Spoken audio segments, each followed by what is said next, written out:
Thank you all for your interest in our COVID-19 SIRU Model Simulator. We are Team 2 of the UCLA Department of Statistics, comprised of 9 members. I'm Valeria, and along with my team member Jenny, we will be representing our team by delivering a walkthrough of our project and our findings. Our project simulates the coronavirus spread under different scenarios through an SIRU model, which includes both reported and unreported cases.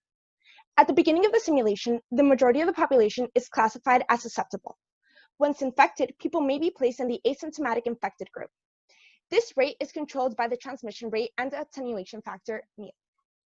Among those infected, some will be reported and some won't. This is controlled by F, the proportion of people infected. Once reported, they will be immediately removed from the population, preventing them from infecting more people. However, the unreported will remain in the population, therefore infecting more people. In this project, we give the user the flexibility to choose the states that they are interested in. For this demonstration, we will be using the state of Alabama. We also give the user the option of choosing the proportion of infected people, in this case, 75%. Government intervention measures pertaining to the attenuation factor mu, in this case, strong, and the government intervention date, ranging from 2 weeks earlier to 2 weeks later than what was executed. In this example, 1 week later. Thank you so much, Valeria. Next, I'll be talking about the results of our simulation. First, we'll look at the cumulative graphs. The left graph shows the total confirmed cases based on the state's orders. The right graph shows the total confirmed cases based on the user's input that we just chose. Both graphs include a gold curve showing the cumulative reported cases and a blue curve showing the cumulative unreported cases. Because we have chosen F to be 75%, we see that the blue curve is about a third of the gold curve. The first dashed line on both graphs represents the government intervention date, or the date when the government decides to implement social distancing. The second dashed line represents the reopen date, when the state decided to open businesses, parks, and beaches. Please note that the first dashed line can be changed based on the government intervention date selection on the left. However, the second dashed line cannot be changed. For this project, we only found the attenuation factor up to the reopen date, because when we did the project, we did not have enough information after the reopen date. This is why we see the gold curve on the left graph only fits well up to the second dashed line.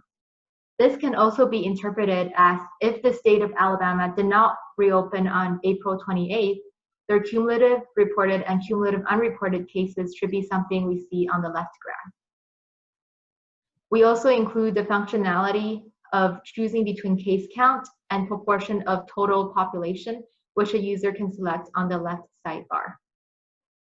Based on the current selection with 75% reported, stronger government intervention, and 1 week later intervention date, we will see more total confirmed cases. This indicates that the timing of intervention plays a bigger role in slowing down the disease. The actual number of the total cases can be found in the description below the graphs. Next, we'll look at the daily graphs. Similar to the previous graphs, the left graph shows the total cases based on a state's order, and the right graph shows the total cases based on the user's input. We use the same color scheme. The addition of the green curve represents the asymptomatic infected groups. However, the 2 dashed lines here represents different dates than before. Instead of showing the lockdown and reopen dates, the dashed line shows the peak or the turning point of the daily cases. They indicate when the growth of infection will slow down.